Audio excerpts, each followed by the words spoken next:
Hello everyone from Chelsea Fan TV. Before you watch the fan cam, shout out to the sponsors, Match Bingo.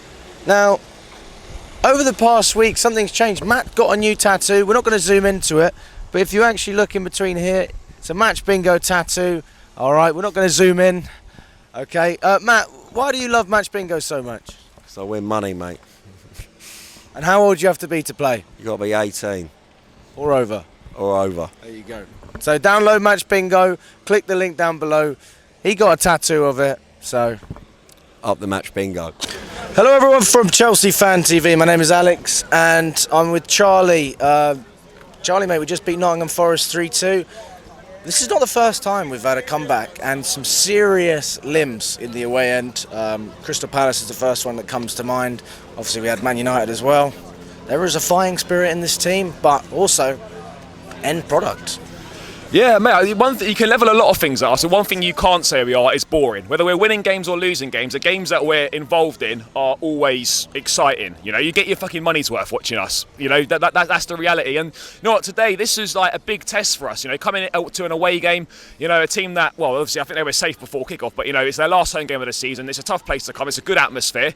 And we ain't won on the road for a while, mate. Our last win on the road was Palace back in February. I know we've had quite a lot of home games, but we haven't won away for a while. And that was the next big test for us to take. I thought we started the game well. It's a fantastic pass from Palmer and a great finish from Mudryk. But then from that point onwards, mate, we were shit. For the rest of that half, we were terrible. Cucurella inverting wasn't working. And we were lucky to get to the half-time level. Hudson-Odoi was causing problems every single time, mate. You know, no one's showing him down the line. They're just letting him cut inside. You know exactly what he's going to do. And he kept doing it. And he was causing problem after problem after problem. And he deserved his goal. He had a good game today. He hit the post as well, yeah. Set piece marking was shocking. Badiashile just ball watching for that equaliser. It's pathetic, you know. This Brentford geezer that comes in has got to sort the set pieces out because it's been okay for a couple of games. It was back to what we've been used to, shocking defending from set pieces. And you know, we're lucky to get in the break-up, you know, level. You know, half time he makes a change, he stops inverting Cucurella, and then we get some early subs for a change. Gusto comes on and Nkunku comes on, and that makes a little bit of a difference. But still, we find ourselves 2-1 down. It's a good finish from Hudson-Odoi. And yeah, you think we're staring down a barrel of, we're back to what we've been used to this season, you know. Not being able to see out games, not being able to take advantage when we're on top and, you know, and all these things. And, you know, I was saying to Fatty sitting next to me, I was like, oh, fucking hell, I've seen Sterling coming on. He's not been in favour recently. You know, he's had a poor season. And I'm thinking, there's no way he's going to come on and do something. But, like, just how football is right now and how our luck's going, Sterling comes on, actually does something, cuts in, good finish into the bottom corner.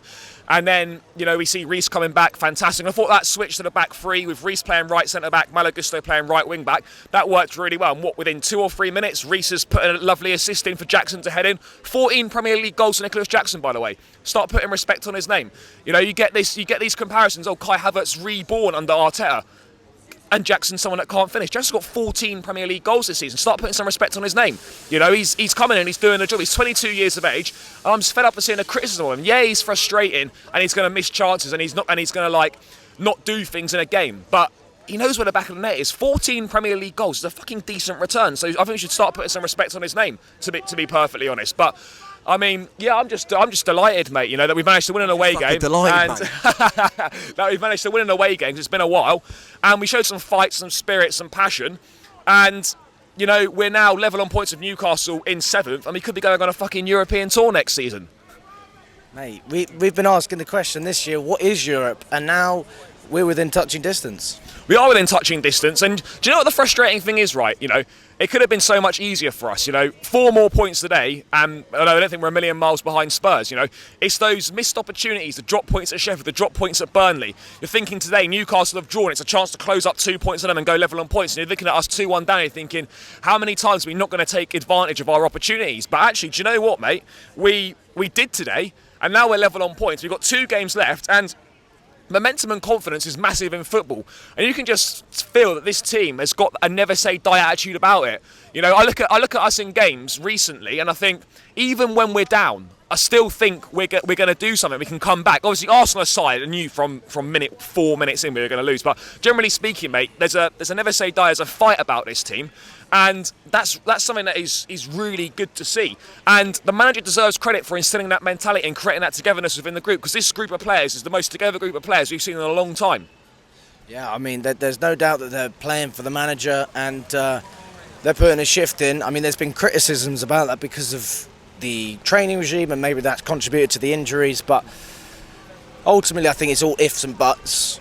We don't really know the reality of the situation at Chelsea, but I mean, I'm just so happy to see Reece James back. He embraced the fans at the end. He was giving it. He's quite a reserved character usually.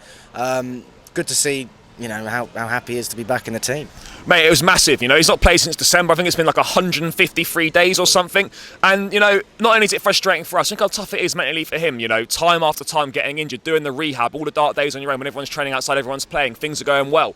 And, deserved it today. I was a bit concerned, like, is he going to come on? Is he going to look a bit rusty? Is he going to pick up another injury?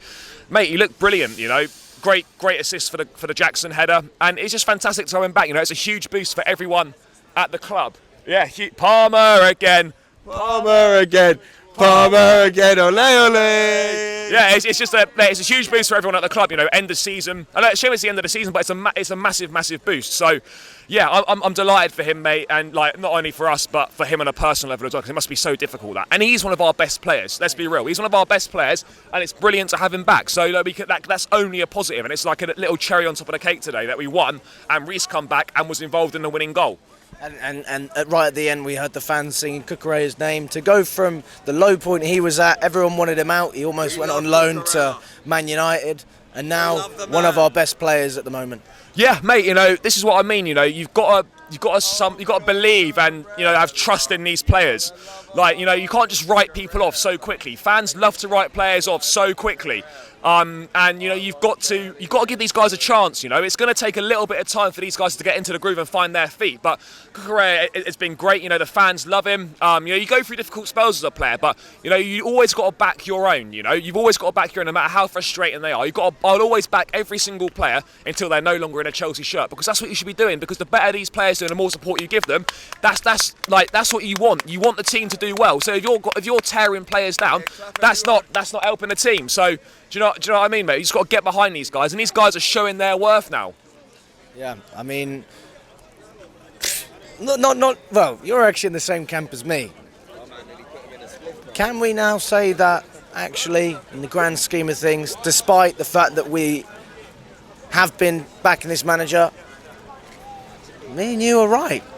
I don't want to go on. I don't want to go on a whole "I told you so" thing. We still haven't obviously secured that European football yet. But do you know what I mean? When you just have you've got to have some patience, mate. You can't just keep chopping and changing all the time. All this shiny object syndrome. Oh, let's go to the next up and coming guy. Let's swap this, swap that. It's just fucking annoying, isn't it? We need some stability at this football club. John Terry was speaking the other day. Need stability at the football club. I'm not saying that Poch is going to be the guy that takes us back to the very top, but we need some stability. And I think, doing another season of him, get the players back fit, get the key players back fit, add the right piece of the jigsaw over the summer, back the manager in the window, and I think the narrative around the club will start to change very quickly. It's not about I'm right, you're wrong sort of thing. You want the manager to do well because it means the team's doing well. Even if you don't like the manager. Just all right. You make it clear, fine, whatever. Don't need to constantly go on about it time after time after time. Get behind the fucking team, and if the team's winning, I don't care who the fucking manager is, as long as we're doing well on the pitch. And you know what? He deserves another chance to stay, in my opinion. All things considered, if we finish in the top six, right, and a cup final and a cup semi-final, it's not the standards we're used to, but all the circumstances we've had this season, I actually don't think that's that bad. That's just the reality. It's not that bad.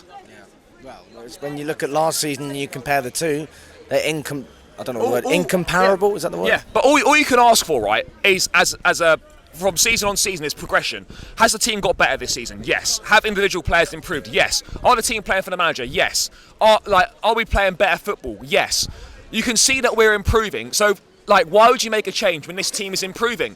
You shouldn't be judging a manager on a 6th, 7th or 8th league position. You should be judging a manager's future on whether he's taking the team forward and whether the team are improving. And you can't look at me in the face and say this team is not improving under Pochettino, because it fucking is. Facts, mate. It is. It's as simple as that. If people can disagree if they want, but you cannot look at this and say the team is not improving, because it absolutely fucking is. It's as simple as that.